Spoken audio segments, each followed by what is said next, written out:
Comentario de Primera de Samuel capítulo 29. ¿Rechazado por ayudar a otros? Quédate quieto y confía en Dios. Versículo 1. Afec. Nombre de varios pueblos. Ver capítulo 4, 1, pero no de ningún sitio conocido cerca de Gilboa, como parecería estar implicado. Si los capítulos 28 y 29 están en orden cronológico, los filisteos acamparon primeramente en Sunem, frente a Gilboa, donde estaban los israelitas, capítulo 28, 4, y luego se trasladaron a Afec, capítulo 29, 1. Pero en varios libros de consulta, la opinión está dividida entre un Afec del norte y un Afec del sur. Si la 590 narración, después de la historia de la visita que Saúl hizo a Ende, capítulo 28, 3 al 25, vuelve atrás para continuar la historia de David en el punto en que se suspende en el cap 28, 2, David reclutado por Aquis para luchar con los filisteos contra Israel. Entonces el capítulo 29 continúa desde ese punto con su rechazo por los señores filisteos en Afec, donde juntaron todas sus fuerzas, capítulo 29, 1. Si esta fue la misma reunión que se menciona como precediendo inmediatamente su venida a Sunem, capítulo 28, 4, Afec estaba en la ruta de Filistea a Sunem, pero no necesariamente cerca de Sunem. Por eso muchos suponen que se trata de la Afec que generalmente se identifica con Antipatris, desde donde los filisteos habían atacado antes a Israel, capítulo 4, 1, y tomado el arca. La fuente que está en Jezreel. Había dos grandes fuentes en el valle de Jezreel, una, Ain Jotalad, conocida como la fuente de Arod, que surgía del risco norte de una de las salientes del monte Gilboa, a unos pocos centenares de metros por encima del valle, y la otra, Ain Tubaán, en el corazón del valle. Parece más probable que Saúl hubiera permanecido en la saliente de la montaña por encima de Ain Jotalad, posición en gran medida inaccesible desde el valle, y que no hubiera descendido a Ain Tubaán que, si bien estaba más cerca de los filisteos, no le habría proporcionado ventaja táctica alguna. Versículo 3. ¿Qué hacen aquí estos hebreos?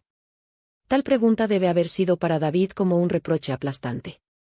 Estaba completamente fuera de ambiente en el campamento de los enemigos de su propio pueblo.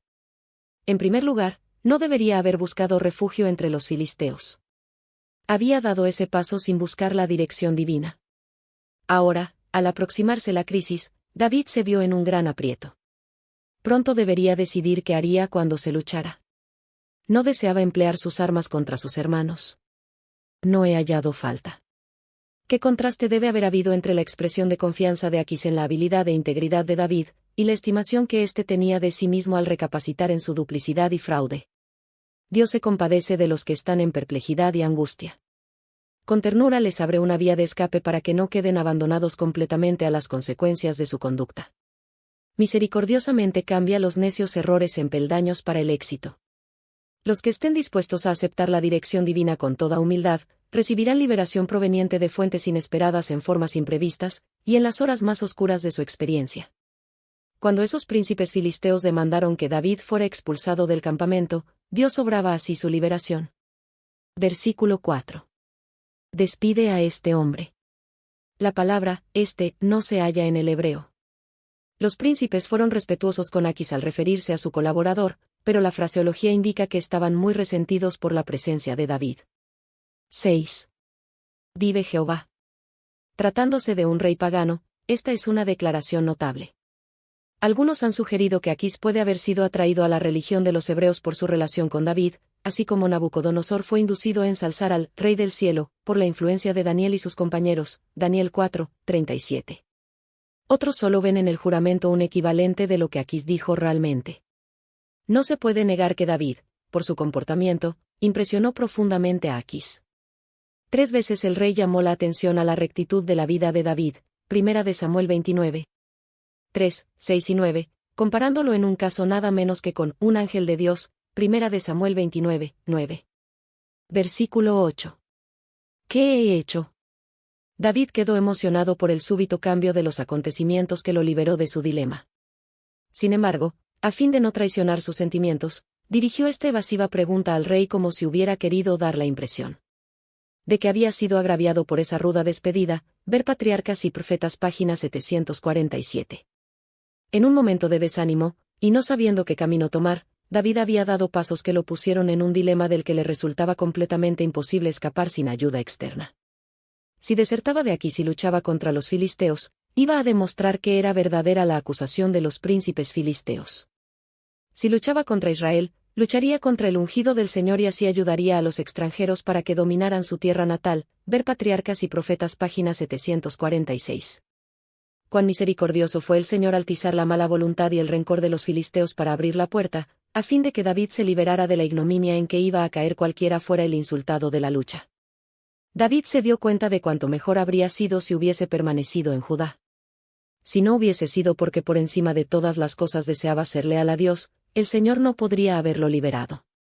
Los pecados de David no eran tanto desviaciones conscientes y voluntarias del sendero de la rectitud, como debilidad de su fe y errores de criterio. Se vio frente a la necesidad de tomar decisiones rápidas, y no siempre esperó una respuesta divina, quizá confiando en que el cielo respaldaría sus ideas. De todo corazón debe haberse arrepentido de esos errores. Ahora se encontraba frente a frente con un bondadoso protector que le tenía confianza, le había sido amigable, pero al fin tenía que despedirlo debido a una presión política. Mientras David escuchaba la respuesta de confianza y amor del rey, debe haber sentido el peso de la vergüenza de su fingimiento, y también debe haberse emocionado nuevamente con gratitud porque, a pesar de su pecado, la misericordia de Dios había quebrantado la trampa en que había estado. Cuán comprensivo es nuestro Padre Celestial. Versículo 10. Los siervos de tu Señor. La palabra, Adón, Señor, es el vocablo común hebreo para dirigirse a un superior. No debiera confundirse con la palabra seren aplicada a los príncipes filisteos, versículos 2, 6, 7, los gobernantes de las 5 ciudades, capítulo 6, 17, Vercom. Jueces 3, 3. Otra palabra, zar, generalmente traducida, príncipe, se usa como sinónimo de seren en 1 de Samuel 29, 3, 4 y 9 para referirse a los mismos gobernantes. En 1 de Samuel 29, 4, 10, Adón parece aplicarse a Saúl, y en 1 de Samuel 29, 8 la usa David cuando habla con Aquis. El empleo de estos términos quizá sugiera que Aquis no consideraba más a David como su vasallo, sino que con delicadeza le insinuaba a David que quedaba en libertad para irse de Filistea si así lo deseaba. Levantándoos al amanecer. Tal vez era una forma diplomática de decirle a David que si la luz del alba le encontraba a él y a sus hombres todavía en el campamento, los matarían los príncipes. Sin duda David experimentó un gran alivio ante esta exoneración oficial. Ya no podía haber ningún resentimiento porque él y los suyos no hubieran apreciado el asilo que bondadosamente les había concedido Aquis.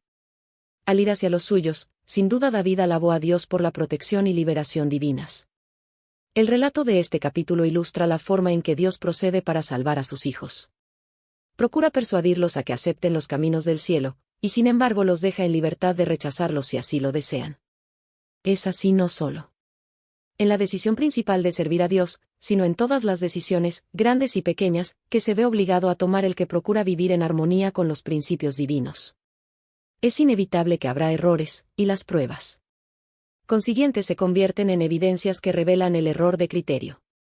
David eligió refugiarse en Filistea para protegerse de Saúl. Acomodando sus acciones a sus sentimientos, pronto descubrió que las semillas del interés propio habían producido una cosecha de fingimiento y falsedad. Pero David reconoció su error, y de todo corazón procuró seguir la norma divina. Este proceder hizo que Dios pudiera amoldar las circunstancias para liberar a David, aunque la dificultad en que éste se hallaba fuera un resultado de sus propias faltas.